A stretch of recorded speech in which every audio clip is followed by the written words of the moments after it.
오늘 이 신앙을 사도신경으로 고백하겠습니다. 나는 전능하신 아버지 하나님 천지의 창조주를 믿습니다. 나는 그의 유일하신 아들 우리 주 예수 그리스도를 믿습니다. 그는 성령으로 잉태되어 동정녀 마리아에게서 나시고 본디오 빌라도에게 고난을 받아 십자가에 못 박혀 죽으시고 장사된 지 사흘 만에 죽은 자 가운데서 다시 살아나셨으며 하늘에 오르시어 전능하신 아버지 하나님 우편에 앉아 계시다가 거기로부터 살아있는 자와 죽은 자를 심판하러 오십니다. 나는 성령을 믿으며 거룩한 공교회와 성도의 교제와 죄를 용서받는 것과 몸의 부활과 영생을 믿습니다. 아멘. 찬송가 203장 찬송 드리겠습니다. 찬송 후에 전영희 권사님 기도 인도하시겠습니다.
우리를 대표하여 전영희 권사님 기도 인도하심으로 다 같이 기도드리겠습니다.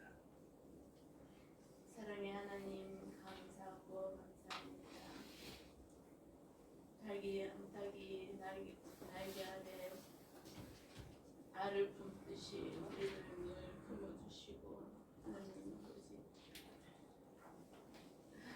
때로는 실수하여 하나님 아프게 할 때도 많았지만 하나님께서 우리를 늘 바라보시며 하나님 아버지 이 시간까지 나오게 하여 주심을 참으로 감사하고 감사합니다. 한 해를 보내고 새해를 맞았습니다. 하나님 아버지 이 새해를 허락하신 하나님 저희들 하나님의 말씀을 붙들고 또 한 해를 살아갈 때 하나님 아버지 이 해가 끝날 때는 하나님 아버지 앞에 열매를 맺어 드릴 수 있는 저희들 다 되기를 간절히 소원합니다. 하나님 아버지 이 세상이 얼마나 요란하고 복잡한지요. 들리는 것이 보이는 것이 모든 것이 죄악 가운데 있습니다. 하나님 아버지 이 나라를 불쌍히 여겨주시옵소서. 선진종들이 하나님 목숨을 다해서 하나님의 말씀을 지키기 위해 하나님 아버지 세워진 이 나라였습니다. 하나님 아버지 믿는 저희들이 하나님 아버지 앞에 행하지 못하고 내 마음 육신의 정욕을 따라서 이 생의 사랑을 갖고 하나님 아버지 세상적으로 아버지 살아오지 않았습니까? 한 발은 하나님 앞에 있고 한 발은 세상에 놓여 있을 때가 너무나도 많았습니다. 하나님 아버지 용서해 주시옵시고 하나님 아버지 앞에 돌이켜서 하나님이 기뻐하시는 모습들로 살아갈 수 있도록 은혜 나려 주시옵기만 간절히 부탁드립니다. 하나님 아버지 우리가 이 나라를 위해서 무엇을 하겠습니까? 아버지 앞에 가슴을 치면서 울면서 기도할 것밖에 없습니다. 하나님 아버지 용서해 주시옵시고 하나님 아버지 이렇게 일으켜 주시고 회복시켜 주시옵기만 간절히 원합니다.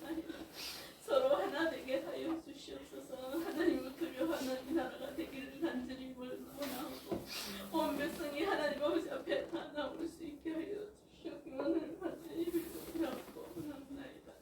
하나님 아버지 저희들 이렇게 아버지 연약한 우리 지체들을 위하여 기도드립니다. 하나님 세월이 지나감으로써 이렇게 또 우리의 육신의 몸은 연약하여지고 하나님 아버지 아픈 것이 이렇게 연약한 것이 나타납니다. 하나님 그럴지라도 하나님 아버지 우리 속사람 날로 새로워지게 하여 주시옵시고 우리 연약함으로 통해서 하나님께 영광 돌릴 수 있는 저희들 되기를 간절히 빌고나옵나이다.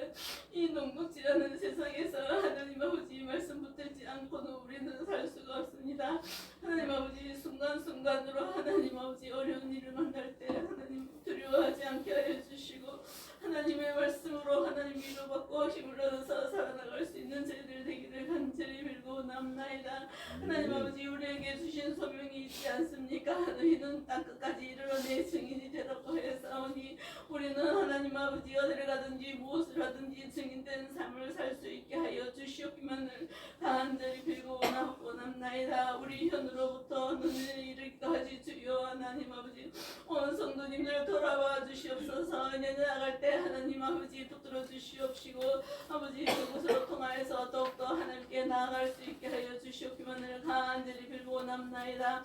하나님 아버지 가정 형편과 모든 사정 하나님께서 다 시오매 하나님 아버지 필요에 따라서 다 채워 주시옵소서. 하나님 아버지께 아버지 모든 것을 우리가 무엇을 먹든지 마시든지 죽든지 살든지 다 주를 위해서 사는 삶이 되기를 간절히 소원합니다. 하나님 아버지 말씀 들고 서신 주의 종을 붙들어 주시옵소서.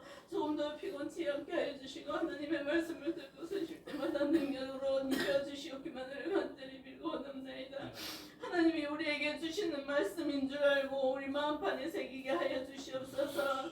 그래서 하나님이 아버지 섬김교회를 통하여 영광 받아 주시옵시고 하나님 아버지께 칭찬받는 이 전이 되기를 간절히 소원합니다. 하나님 아버지 한 심령을 다 붙들어 주시옵소서. 하나님의 귀한 말씀을 아버지여 우리가 그 말씀 가운데 살아갈 때 하나님 아버지께서 아버지 기쁠 때나 슬플 때나 즐거울 때나 어려울 때나 하나님 아버지 그 말씀이 우리에게 위로가 되게 하여 주시고 힘이 되게 하여 주시옵소서. 하나님 아버지 온 성도님들을 위해서 기도한 것 하나님께서 들음답하여 주시옵시고 하나님 아버지께서 주시는 하늘의 복과 땅의 복으로 온 성도님들에게 부어주시옵기만을 간절히 바라옵고 다 기도하지 못한 것까지 채워주시옵소서. 하나님 아버지 수술하신 아버지 집사님도 은혜 펴주시어서 하나님 아버지 잘 회복되게 하여 주시옵시고 이경민 사모님도 이렇게 손을 수술하였습니다. 하나님 아버지 후유증 없도록 그래서 만져주시옵소서. 우리 또 장로님 수술할 때 하나님 아버지 집도하시는 선생님에게 능력을 주시옵소서. 잘 수술받아서 이전보다 더욱더 건강하여서 이제부터는 하나님의 일들을 잘 감당할 수 있는 성도님 되게 하여 주시옵소서. 이 모든 말씀 우리를 구원하신 예수 그리스도 이름으로 감사드리며 기도드립니다.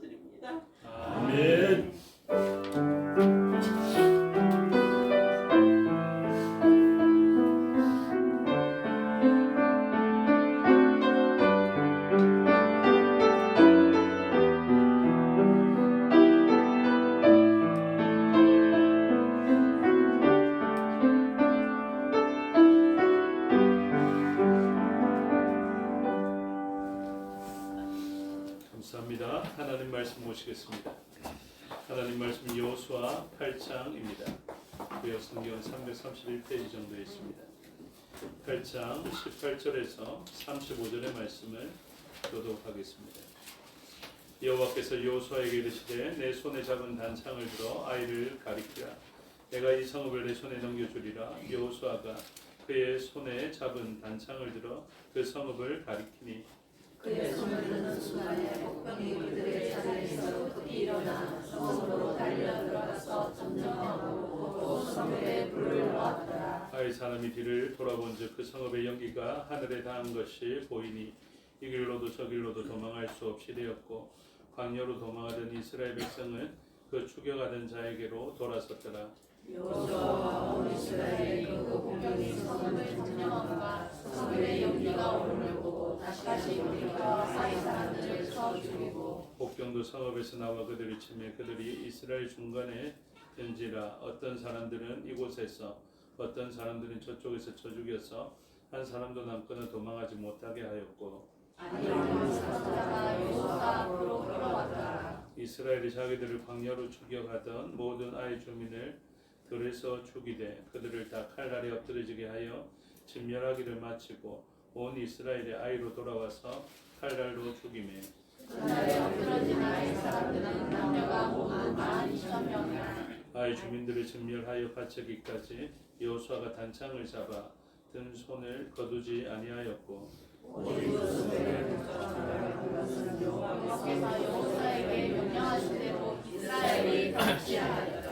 이에 여호수아가 아이를 불살라 그것으로 영원한 무더기를 만들었더니 오늘까지 황폐하였으며 그가 또 아이와 그 저녁 때까지 나무에 달았다가 해질 때에 명령하여 그의 시체를 나무에서 내려 그 성무더기에 던지고 그 위에 돌로 큰 무더기를 쌓았더니 그것이 오늘까지 있더라. 그때 여호수아가 이스라엘의 하나님 여호와를 위하여 에발산에 한 제단을 쌓았으니 이는 여호와의 종 모세가 이스라엘 자손에게 명령한 것과 모세의 율법책에 기록된 대로 새 영장으로 다듬지 아니한 새 돌로 만든 제단이라.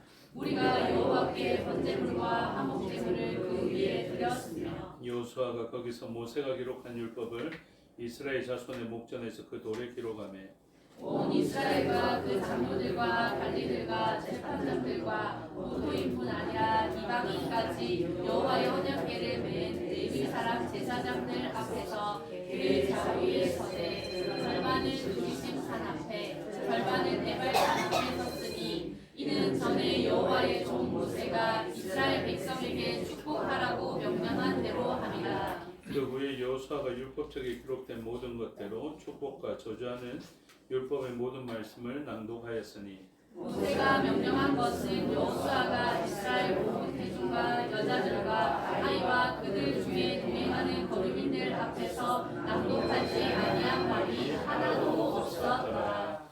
아멘. 기도하겠습니다. 아버지 하나님 은혜와 사랑을 감사합니다. 이 시간 하나님의 말씀을 듣겠습니다. 성령 하나님께서 가르쳐 주시고 마음에 새겨 주시옵소서. 종에게 능력 베푸사 하나님 말씀과 뜻을 온전히 드러내게 하여 주시옵소서. 앞선 요종의 기도에 응답하여 주셔서 하나님 나라가 온전히 세워지고 확장되어지게 하여 주시며 또한 어려움을 당한 LA 교회를 기억하여 주시고 온 성도들의 기도에 응답하여 주셔서 그 불과 연기 가운데에서 하나님 건져 주시옵소서. 또한 어려움을 당한 그 지역에 있는 사람과 또 도처의 전쟁과 지진으로 큰 어려움을 당한 지구촌에 우리의 지체들이 있사오니 기억하여 주시고 하나님께서 주신 이 세대의 황폐한 가운데 죄가 얼마나 무서운지를 알게 하여 주시고 죄는 진멸하고 하나님 나라를 온전히 세워서 하나님 나라의 복지가 온 땅에 충만하여질 수 있도록 헌신되어지는 저희가 되게 하여 주시옵소서. 만물을 충만케 하시는 자의 충만이 교회에게 있사오니 우리가 그 역할을 잘 감당하여 만물이 황폐함에서 충만함으로 전환되어지게 하여 주시옵소서. 감사드리며 예수 그리스도 이름으로 기도드리옵나이다. 아멘. 오늘 본문의 제목은 승리와 패배, 복과 저주라는 제목이 붙여져 있습니다. 우리의 삶을 결정짓는 것은 한 가지밖에 없습니다. 하나님께서 최종적으로 우리의 삶을 보실 때 말라기서의 말씀에 따르면 무엇으로 구별하셨냐면 하나님의 오른편과 왼편에 세워져서 하나님의 오른편에 세워진 자들은 천국으로 왼편에 세워진 자들은 지옥으로 보낼 때 그 구별하는 유일한 기준은 이 사람이 섬기는 자인지 섬기는 자가 아닌지 곧 예배자인지 예배자가 아닌지였습니다. 그래서 우리가 예배자로 살아갈 수 있다면 하나님 앞에 온전한 구별됨을 얻고 지금은 완전하지 않지만 영원하고 완전한 하나님의 나라 안에 들어가서 영원하고 완전한 참된 복과 복지를 누리게 되는 것을 가르쳐주고 있습니다. 하나님 나라의 가장 완전한 복과 유사한 표현이 복에 대한 여러 표현이 있겠지만 바라크라는 표현이 있습니다. 그래서 하나님께서 우리에게 주시려는 그 참된 복은 그 바라크라는 원어로 설명되어지게 되는데 그것은 세상이 줄 수 있는 것이 아니라 오직 하나님만이 영원한 시간에 단절 없이 우리에게 주시는 좋은 것을 예표하고 있습니다. 그래서 성경에서 어떤 상태에서 바라크를 받는지를 잘 보면 우리의 삶에서 이것을 중요하게 해야 되겠구나. 이것을 행함으로 참된 복을 받으니 이 복을 바라보면서 행동해야 되겠구나라는 것을 알 수 있게 되고요. 저주를 받는 것을 바라보면 이 일은 하지 말아야 영원한 복과 연결되는구나라는 것을 깨닫는 그런 시간이 되어야 합니다. 그래서 오늘 본문에 축복과 저주를 나누는 기준이 있는데 그것은 하나님 말씀에 순종하는지 순종하지 아니하는지. 그래서 승리와 패배, 복과 저주를 결정하는 유일한 기준은 하나님 말씀입니다. 그래서 말씀대로 살아가면 아무리 어림없는 방법 같지만 말씀대로 행동하면 승리합니다. 제가 여호수아였다면 하나님 말씀에 순종할 수 있었을까 이런 생각을 하거든요. 여리고 성읍에 전쟁을 해야 되는데 저는 이런 작전을 썼을 것 같습니다. 하나님 맞닥뜨리는 성을 구축하고 공성태를 날린다든지 이렇게 해야 될 것 같은데 하나님은 완전히 저의 생각과 다른 방법을 사용하시더라고요. 그래서 백성들 보고 성을 돌라 이렇게 이야기를 하는데 요즘 그런 명령이 떨어지면 같이 돌 만한 사람들이 있을까 이런 생각도 하게 됩니다. 그 정도로 하나님의 말씀은 참 아닌 것 같은 방법으로 주어질 때가 많습니다. 근데 여호수아의 리더십은 어디에서 나타나는 것입니까? 가장 일선에 서서 르우벤 지파와 갓 지파 그리고 므낫세 절반의 지파가 요단 동쪽에 그의 처들과 자녀들 그리고 가축이 있음에도 불구하고 그 말씀에 따라 순종한 그것에 있지 않겠습니까? 백성들이 그 두 지파 반의 순종을 바라보면서 자신들도 그 순종의 걸음들을 걸어갈 수 있었습니다. 그렇게 순종의 걸음들을 걸어갈 때 뜻하지도 못했던 방법으로 뜻하지 못한 승리를 경험할 수 있게 되는 것이죠. 그래서 그렇게 하나님의 말씀으로 말미암아 순종하게 될 때 그것은 하나님의 나라가 됩니다. 세상적 방식으로 승리하게 되면 그건 세상의 나라가 되겠죠. 세상의 나라는 누가 승리합니까? 가난한 사람들이 승리하는 나라입니다. 힘센 사람들이 승리하는 곳이 바로 세상의 방식이죠. 그런데 세상의 방식으로 아이성을 점령하려 했던 시도를 보게 됩니다. 구별됨을 가지지 못하고 아갈이 말씀으로 가지지 말라는 것을 가지고 있었음에도 불구하고 아이성을 바라보니까 오늘 본문에 남녀가 죽은 것이 12,000명 정도라고 했으니까 한 숫자가 군사는 한 3,000명, 4,000명 되죠. 이 성을 바라보면서 여리고 성을 함락했던 이스라엘 백성들은 놀랍게 담력을 발휘하게 됩니다. 많은 사람들을 올려보낼 필요도 없이 이 3,000명 정도면은 아이성을 충분히 점령하겠다라고 이야기를 하죠. 왜냐하면 작은 성읍이었기 때문에 그렇습니다. 여러분 강한 것이 작은 것, 연약한 것을 이길 수 있는 방식은 세상의 방식입니다. 하나님 방식은 다르다고요. 내가 연약하더라도 내가 믿음을 가지고 있으면 승리하는 방식입니다. 근데 내가 강하더라도 믿음이 없이 죄가 우리와 연합하여져 있으면 승리할 수 없습니다. 그래서 아간을 통해서 그것을 우리에게 잘 보여주죠. 아무리 강하고 많이 가졌다 손치더라도 죄와 연합해져 있으면 우리는 결코 승리할 수 없습니다. 복과 저주도 같은 맥락입니다. 우리가 복 받을 수 있는 유일한 길은 말씀과 연합하여져 있는 것이지, 죄와 연합하면서 하나님과 멀어지면서 복을 받을 것이다 라고 생각하면 안 됩니다. 그래서 우리들은 에덴의 동쪽에서 복을 누리겠다라는 방식을 취해서는 안 됩니다. 하나님의 나라와 하나님의 법과 멀어지는 동쪽을 선택하면서 우리의 방향은 서쪽을 향해 나아가야 함에도 불구하고 동쪽을 가면 남편이 있겠고 그리고 부모의 보살핌이 있겠다 싶어서 동쪽으로 나아가면요, 결코 그곳에서는 참된 복을 누릴 수가 없습니다. 그래서 우리의 복을 결정짓는 유일한 근거가 하나님 말씀임을 가르쳐주고 있고, 우리는 그 말씀에 순종할 때 참된 복 바라크에 다가가고 하나님 주시는 승리와 가까워지며 경험할 수 있는 것을 가르쳐주고 있습니다. 오늘은 시간이 많이 없기 때문에 한 부분을 아주 중요하게 살펴보면서 말씀을 맺을까 합니다. 31절을 한번 보십시오. 8장 30절과 31절입니다. 같이 읽으면 좋겠습니다. 시작. 그때에 한 제단을 쌓았으니 이는 여호와의 종 모세가 이스라엘 자손에게 명령한 것과 모세의 율법책에 기록된 대로 새 연장으로 다듬지 아니한 새 돌로 만든 제단이라. 우리가 여호와께 번제물과 화목제물을 그 위에 드렸으며. 아멘.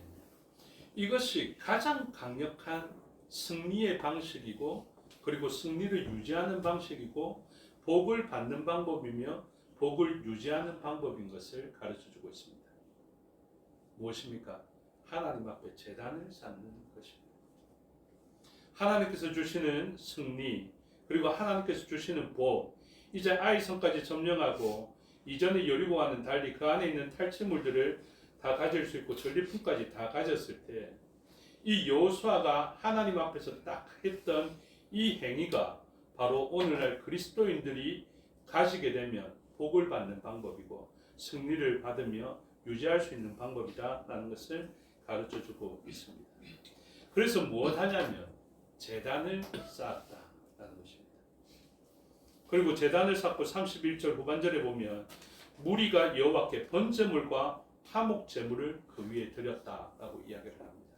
근데 이 제단을 어떻게 만들어야 된다고요? 이게 핵심입니다. 제가 너무 많이 강조하였습니다. 다듬지 않은 새 돌로 만든 제단, 이렇게 해야 됩니다. 왜 다듬지 말아야 되는 줄 아십니까? 다듬으면 안 되기 때문에 그렇겠죠. 다듬은 돌을 뭐라고 성경에서 표현하는 줄 아십니까? 벽돌이라고 표현합니다. 저는 한 번씩 교회를 지을 때나 성전 건축한다면서 뭐 벽돌 한 장 헌금 이렇게 하는 것, 의미상으로는 제가 충분히 잘 이해하겠지만 이 벽돌이라는 용어는 제법 위험한 용어입니다. 우리는 벽돌로 견고한 탑을 지어가는 사람들이 아닙니다. 우리들은 다듬지 아니한 돌로 지어져 가야 하는 사람들입니다. 이 둘의 차이를 제가 곰곰이 생각해 보니까 어떤 차이가 있냐면, 손으로 다듬은 벽돌과 같은 일은요, 사람의 인위적인 것으로 지어갈 수 있는 것이더라고요. 근데 손으로 다듬지 아니한 것은 똑같은 건축물이라 할지라도 한 건축물은 사람의 능력과 공로와 그 업적이 인정받을 수 있는 곳인데, 하나는 똑같은 건축물이라 할지라도 사람의 공로가 아니라 오직 하나님께만 영광이 되는 것을 손으로 다듬지 아니한 돌, 이렇게 표현합니다. 그래서 인위적일 수 없는 그런 표현이죠. 그래서 우리가 삶을 살아가는 날 동안 똑같은 건축물이라 할지라도요, 사람이 노력해서 얻은 것과 같은 결과물이 있고, 이것은 오직 하나님만이 하신 일이다라는 것을 나타내는 결과물이 있게 되는 것입니다. 사람으로 예를 들면 누군지 아십니까? 제가 목회를 하는 것은 벽돌로 쌓아간 것이 아니라 다듬지 아니한 돌로 만들어진 것입니다. 왜일까요? 하나님 은혜 말고는 설명될 수 없기 때문에 그렇습니다. 제 이야기하니까 잘 못 알아들으시는데 성경의 이야기를 하면 그렇습니다. 똑같은 아이라도 분인나가 아이를 낳았습니다. 그러면 이 분인나는 마치 분인나의 공로인 것 같고 업적인 것 같고 분인나에 자랑할 것이 있는 것 같은 그런 아이거든요. 근데 손으로 다듬지 아니한 아이는 어떻게 납니까? 하나님께 기도하고 하나님께서 주신 아이 사무엘입니다. 여러분 똑같은 아들입니다. 근데 이 두 아들은 차원이 다릅니다. 사무엘이라는 이 다듬지 아니한 돌과 같은 이 아이를 얻었던 한나는요, 하나님 앞에 드릴 수 있는 자가 되었고 하나님 앞에 가지지 않아도 7 아들을 가진 것과 같은 능력을 발휘하게 됩니다. 근데 분인나에 가진 아이는요, 마치 부부관계를 잘해서 아이를 얻은 것 같고 이 아이로 말미암아 얻은 결과물들을 가지고 남 앞에 자랑하며 없는 자를 아프게 하는 돌들이 되어지게 되는 것이죠. 그래서 성경에서는 아주 강조합니다.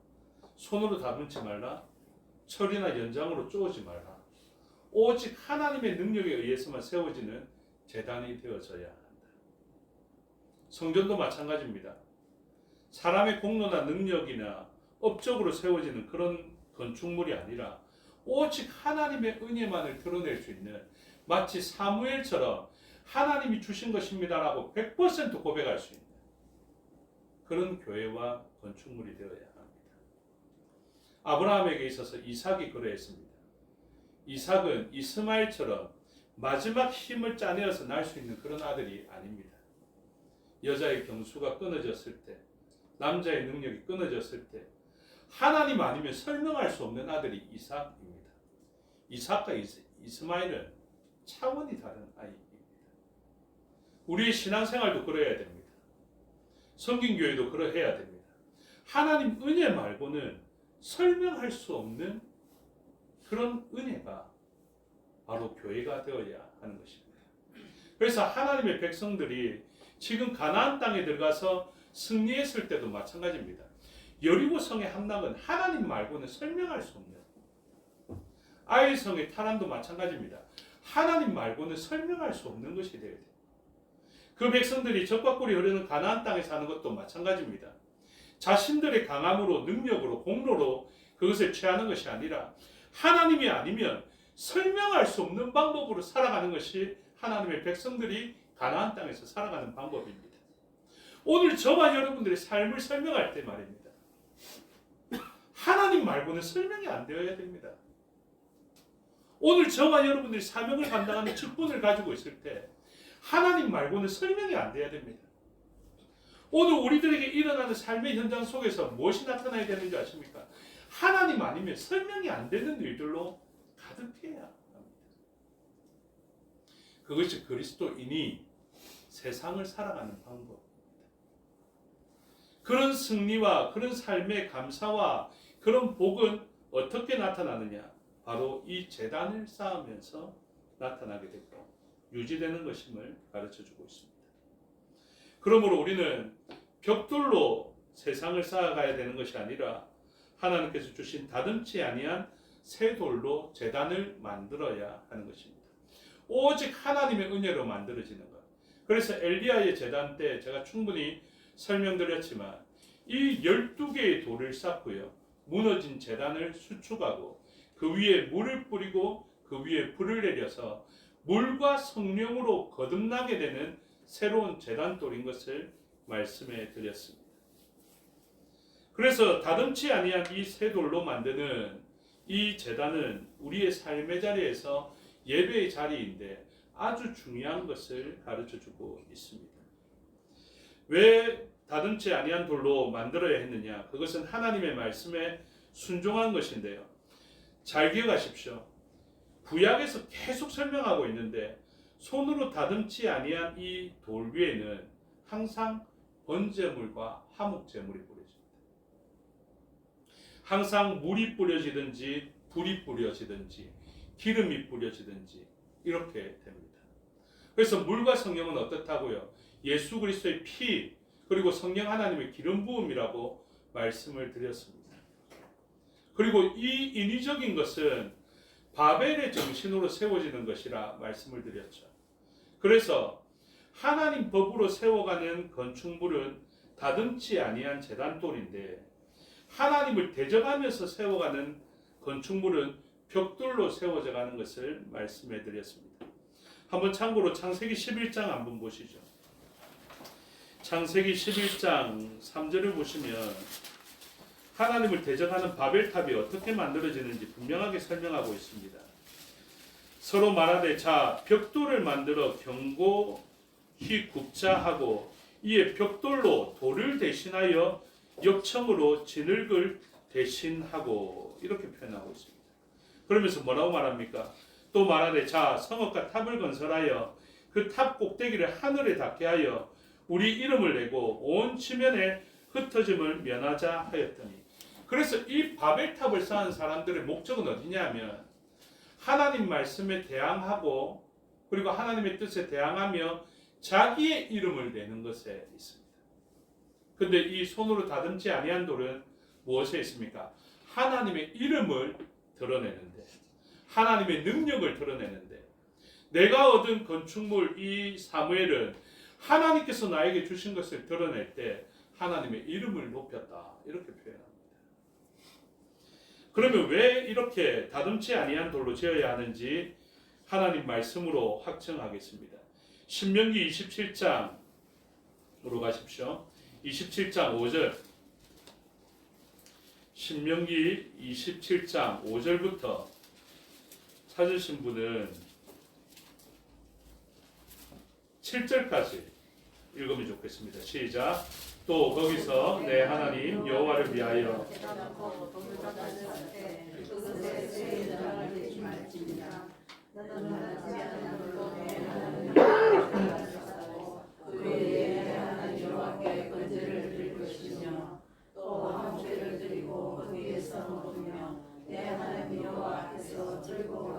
아멘. 제가 정확하게 말씀드렸죠. 제가 드리는 말씀이 아닙니다. 하나님 말씀은 뭐라고 이야기하냐면 27장 5절에 여호와를 위하여 제단 곧 돌단을 쌓되 그것에 쇠 연장을 대지 말라라고 이야기를 합니다. 6절에서도 정확하게 표현합니다. 너는 다듬지 않은 돌로 내 하나님 여호와의 제단을 쌓고 그 위에 내 하나님 여호와께 무엇을 번제를 드리라 이야기하죠. 또 7절에 또 무슨 제를 화목제를 드리라. 그래서 손으로 다듬지 아니한 제단돌 위에 번제의 온 것을 희생하신 예수 그리스도의 피가 부어지게 되고요. 화목제의 그 대표적 제사 방법 알죠? 기름에 좋은 것을 태우는. 그래서 화목제의 그 기름이 뿌려지게 되는 것입니다. 그래서 요사서의 말씀이 같아요. 그래서 신명기 말씀을 기반으로 해서 다듬지 아니한 돌로 그 제단을 쌓고 그 위에다가 번제를 그리고 화목제를 쏟아놓게 됩니다. 오늘 우리가 다듬지 않은 제단돌이라고 말씀을 드렸죠. 이 위에 무엇이 뿌려집니까? 진리의 예수 그리스도의 물과 피가 뿌려져요. 그리고 우리 위에 무엇이 뿌려진다고요? 화목제의 기름, 성령 하나님의 기름 부으심이 그 어노인팅이 있게 되어지게 됩니다. 이게 가장 복된 상태. 우리가 예배 때마다 영과 진리를 의지하며 예배로 나아가고요.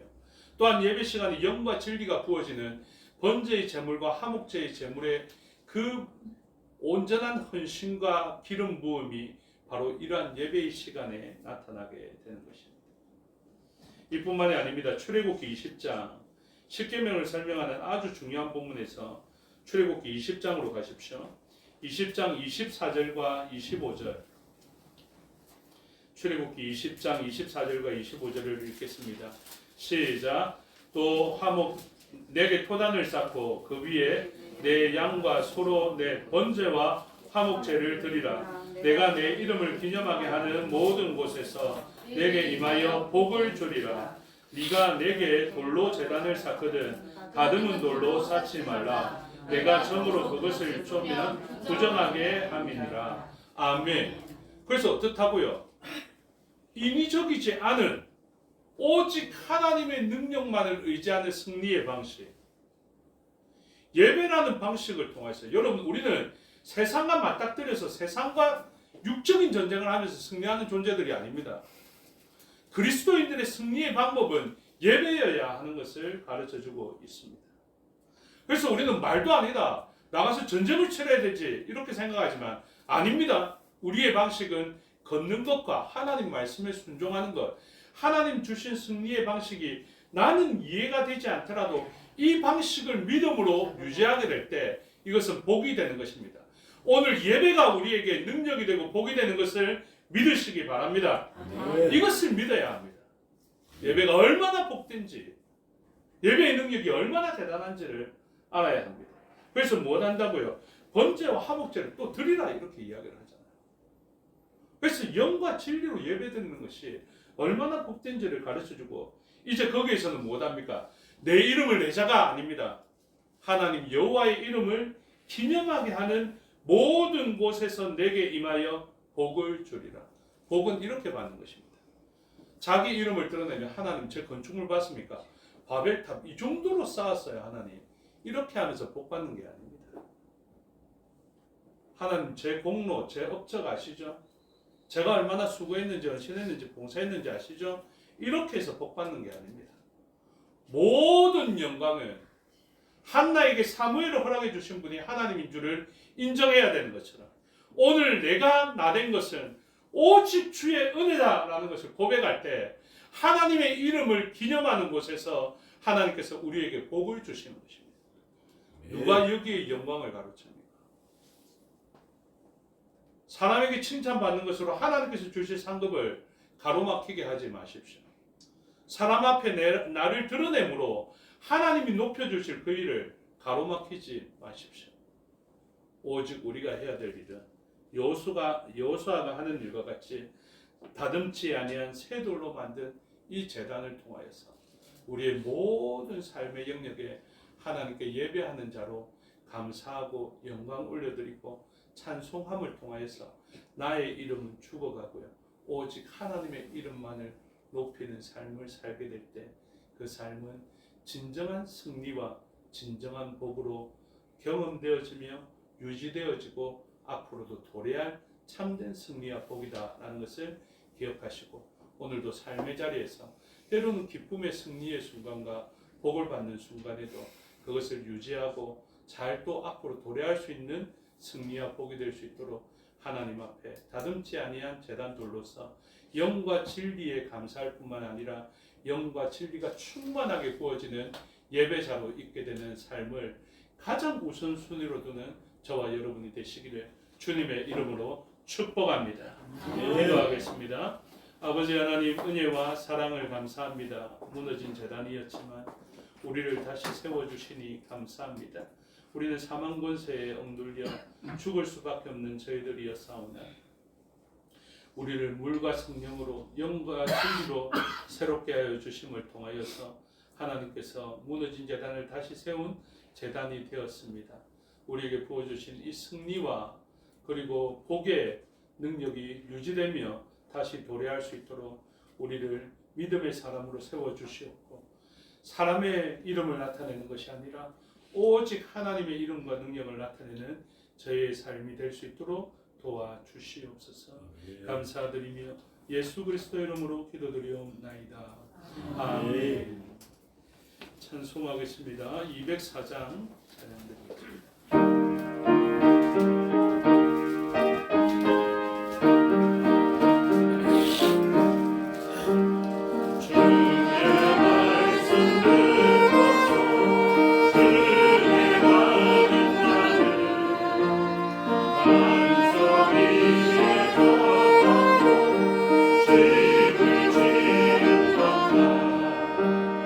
네가 보고 놀라며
기도하겠습니다. 주께서 가르쳐 주신 기도 드리겠습니다. 하늘에 계신 우리 아버지의 이름을 거룩하게 하시며 아버지의 나라가 오게 하시며 아버지의 뜻이 하늘에서와 같이 땅에서도 이루어지게 하소서. 오늘 우리에게 양식을 주시고 우리가 우리에게 잘못한 사람을 용서하여 주옵소서. 우리 죄를 용서하여 주시고 우리를 시험에 빠지지 않게 하시고 악에서 구하소서. 나라와 권능과 영광이 영원히 아버지의 것이다. 아멘.